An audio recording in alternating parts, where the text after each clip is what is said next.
That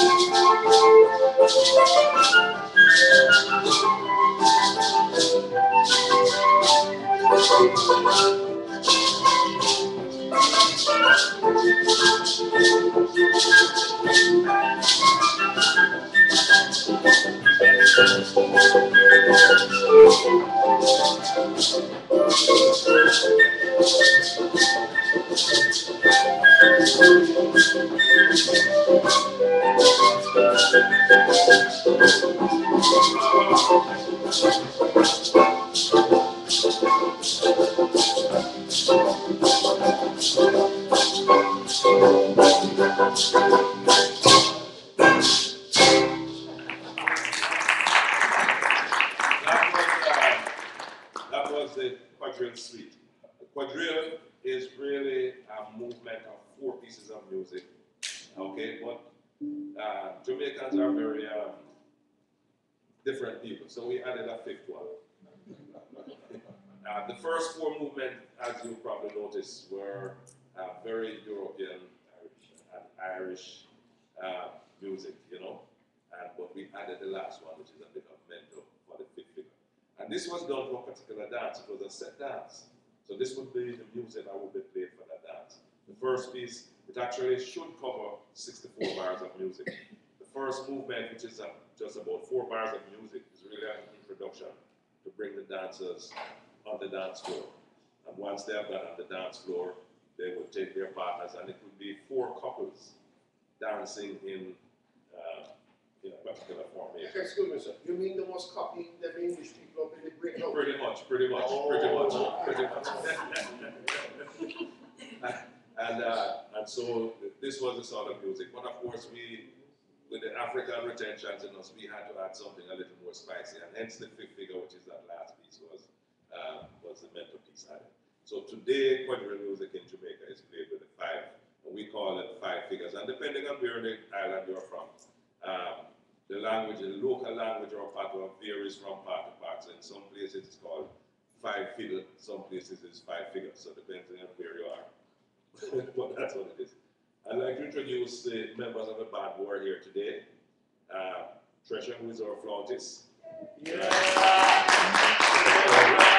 And as you can see, the most beautiful member of the band. And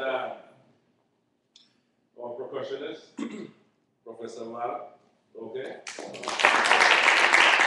have a guy over here with all sorts of things. Some he made himself, some he picked up on the street, but they all make music. And this is something with Jamaican music. We take everything and make music. Be it 2 stones, be a bottle, be a grater and a fork. All of these things come into making that music. They made me. I didn't do it on our first CD. I had 2 empty 151 proof rum bottles.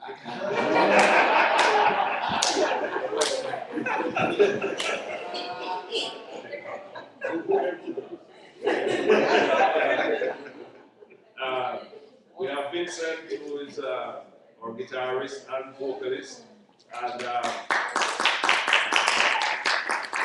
very knowledgeable in our music, and has contributed a lot to some of the tunes that we do, which we will do for you later on. Errol, who is a multi-talented musician, drummer.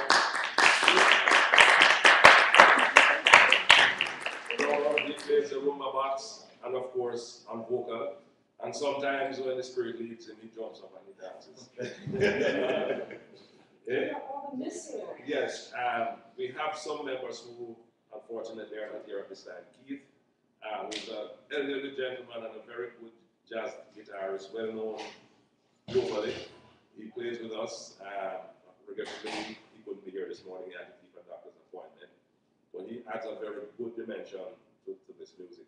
If you hear our CD, you will hear a lot of the guitar embellishments that's on the CD. That's done by Keith.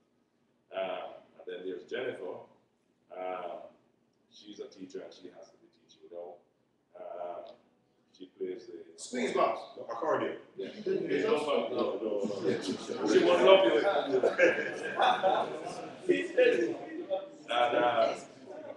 And I'm Colin, and I play around on the banjo and sometimes on the guitar, but here mostly with the banjo. The banjo is for mental music, you have to have three basic components, okay? You have to have the rhythmic component, which is usually the rumba box or the drum and maracas, okay?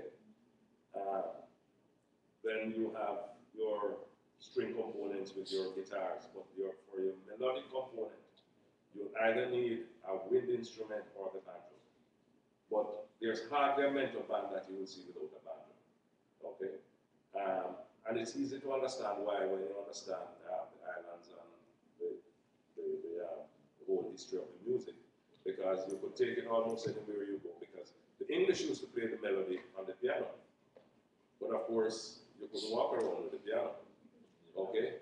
And the banjo replaces the piano. But then the bamboo fife brought an additional dimension to the music, and a lot of it was used in the improvisation and the embellishment of the music. Of course, we don't have the bamboo fife, but we're happy to have Treasure on the flute. And I must tell you, in a lot of the older bands too, we had the violin. So Nicole, our adopted member, is adding that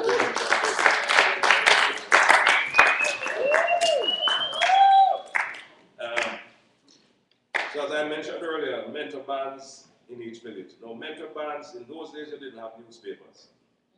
So a lot of the information was passed around through the music. And a lot of it was basically gossip, right? We talk about people or sing about people, and usually it's the juicy stories that would be sung about. And they never usually call the people's name. They would call them as John or Mr. Brown or something like that. We're going to do a couple of them which will demonstrate what would happen in that scenario. Okay?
Baba,